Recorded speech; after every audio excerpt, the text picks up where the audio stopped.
Le salon aéronautique de Farnborough ouvrait à peine ses portes le 14 juillet dernier que déjà Airbus et Boeing démarraient une nouvelle guerre de communication.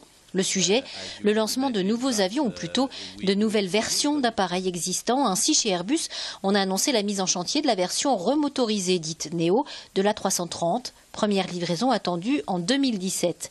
Voilà qui devrait, selon l'avionneur européen, donner du travail à près de 30 000 personnes en France au cours des 15 prochaines années. L'A330 Neo sera équipé d'un moteur Rolls-Royce et devrait permettre une économie de 14% en carburant. Autre particularité de l'appareil, des ailes optimisées de 64 mètres ainsi que des winglets, des ailettes placées au bout de la voilure pour améliorer encore la consommation de l'avion. Avec l'A330 Neo, Airbus s'est fixé comme objectif de vendre au moins 1000 appareils sur une période de 20 ans pour un prix catalogue de 245 milliards de dollars. Après une année 2013 record en termes de commandes avec plus de 1500 appareils vendus, Airbus affiche désormais des ambitions plus modestes pour 2014 et espère enregistrer plus de commandes que de livraisons.